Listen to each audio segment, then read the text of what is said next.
This is a $55 lens. Is it hot fire or is it complete dog? This is the TTArtisan's 25mm f2. I rock it on my Canon R7, but it's also available in different lens mounts. This is a crop sensor manual lens with a full metal build, glass optics, smooth manual focus, and a clicky aperture ring. Does this match the optics of a G Master lens? Does it have amazing autofocus and world-class image stabilization? The answer is no, no, and heck no. But what it does do, it makes the photographer focus on the scene, nail their focus, frame their shot, and capture the image. To me, that could be a little bit more rewarding than heavily relying on autofocus. Now you tell me, is this worth the $55 investment, or would you rather buy some snacks or save this for another lens? Now that we got the TikTok intro out the way, I want to let you guys know that TTArtisans did send me this lens, but don't you worry your little heart, my little boo-boo bear. I bought it from them in the past, and the opinions in this video are going to be strictly my own. I want to get a few things out the way. Hi, my name is David. I enjoy using manual lenses. No, I don't hate autofocus. And I apologize to my videographer friends, but I'm mostly using this lens for stills, so my bad. Also follow me on the gram at copper.jpg. That's where I post most of my photography adventures, and you could also hit me up there. That's where I'm mostly active. Lastly, this will be a chill video up until we get to the image section. That's where I'm gonna review 3 images and we're gonna do a complete breakdown of them. As a note, I'm not a pixel peeper, but I understand to some that's what they're into, so I wanna be mindful of you guys. We're gonna go ahead and pixel peep and nerd out together. And you guys are gonna find out that I can't nail focus. So let's rip the band-aid. Besides price, do I like this lens? And yes, I truly do. It checks a few boxes for me.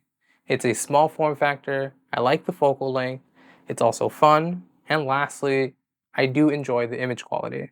Let's go into a deeper dive. I enjoy the size. I'm a big sucker for a pancake lens, so anything that makes my pack a lot smaller, I highly appreciate it.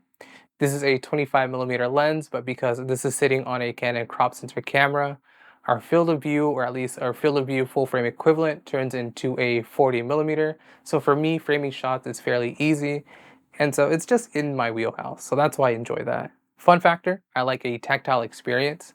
Sometimes I don't want to rely heavily on autofocus, so this just adds a little bit more fun for me. Sometimes I like to get in the zone, and then I like quick scope like I'm on COD, or I zone focus and I shoot from the hip. Anything that adds a fun factor to my shooting experience is always welcome. I like the image quality. It has the characteristics of an older vintage lens. So off the bat, for some, that's going to be a huge benefit. For others, that's just going to be a turn off, and you're just going to be like, ugh, those gosh darn hipster scum. That being said, for some, you guys are going to enjoy that filmic look and feel. Sorry. Please, please, please don't be mean to me. But with the prices of vintage lenses either going higher or they're just harder to find, this is a nice alternative. And of course, the price definitely helps. Since we're gonna go over the nerdy stuff, I'm gonna look at my notes because I am not that great at remembering things off the top. It's a full metal shell with glass optics, fairly minimal markings, they're all in white. It has 7 aperture blades and 7 glass elements. You can open up to f2 and stop down to f16. Just as a note, the sweet spot for me in this lens is from f4 to f8, but you can definitely shoot in f2. Just be mindful that you have to get your subject in the middle. This lens tends to have a little bit of chromatic abbreviation. You also have a minimal focus distance of 25 centimeters. I'm not much of a macro shooter, so you let me know if that's a benefit for you. My copy weighs 67 grams, but I feel like I weighed it wrong. But in American, that just means this lens is gosh darn light, brother. Yeet! Pricing is one, or if not the biggest reason why some people are interested in this lens. I mostly see this lens sit between $50 to $55, but some places it's going to be slightly higher or slightly lower. But if you wait for it to go on sale, you could always get it just a little lower. Optics/images, this is where we're going to jump on Lightroom, so we're going to go ahead and nerd out. Quick note, I'm using the Canon R7 with this lens, so this is a 33 megapixel camera, so it's not the highest out there, but it's also not the lowest, so I think this is a good medium for this lens. So let's jump in. We're in Lightroom, and we're going to go ahead and review 3 images. These are just ones where I've seen there could be a lot of potential mistakes. So this is my edit, and I'm going to show you guys straight out of camera. And one thing that I did, because I'm a dummy, I shot in JPEG, but off the bat, the subject himself, he seems pretty sharp. I think I kind of messed up myself when I landed focus more on his hand rather than his face. But when you pull back, it seems pretty much in focus. And I think the chromatic aberration normally happens in the background. So if we look at this guy, it acts a little funky, especially in the light area where this pole is fully overexposed. There's some colors coming out, so it looks a little bit funky. To be honest, I'm not going to be paying attention to those areas. I'm going to go ahead and pull in where I overexposed again. So there is a little bit of color aberration, but I feel like this is mostly on user, mostly my fault. Another thing is people notice that there's issues in leaves. I don't see any purple fringing here. We're going to go ahead and peek. But one of the biggest things for me is as long as there isn't any crazy colors happening to the actual subject, that is not an issue for me. So we're zoomed out. If you guys have noticed, I'm a complete demon. So within my edit, I distressed the image a lot more and I brought up the exposure. This is the second image that we're going to review. This is the edit and this is straight out of camera. And the reason why I chose this image is because it's a blue background, a blue sky, and then it's against colorful areas as well as, once again, some foliage. So we're going to go ahead and zoom in. I wanted to land my focus on the peak of this house. I think my guy is fairly sharp, not 100% in focus, but not enough to see that it is a mistake from here. So maybe maybe I'm just a horrible photographer. Oops. But anyways, let's go into the problem areas. So this is dark on dark. I don't really see a problem here. Now that we hit a little bit of light, I can't tell if this is a shadow detail or maybe some color fringing happening. It doesn't look too bad for me. It doesn't look too bad.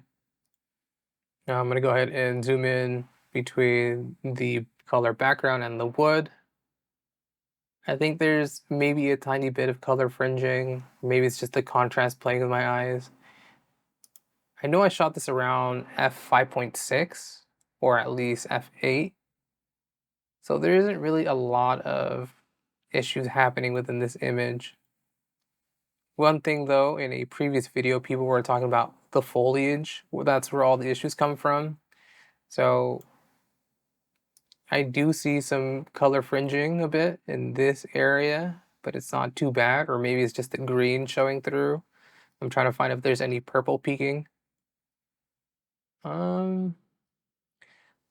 Yeah, there's a little bit of purple here, but it's not too bad. Overall, I really wouldn't complain about this image. So this is straight out of camera, and this is my edit. So within my edit, there's going to be more issues. So you see the color fringing in this area, but is that mostly more user error than the actual lens? Huh. Who knows? Who truly knows? And this is the last image we're going to review. And the reason why I picked this, it's because of the lens flare. I've been told that this lens has horrible lens flare, and this is the example where that's exactly what happened. It's just, it looks like a ghost smudge.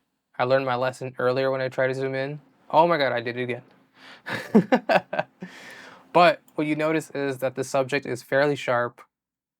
The house is pretty sharp, and then you can still see some of the details. But for the most part, this seems fairly good.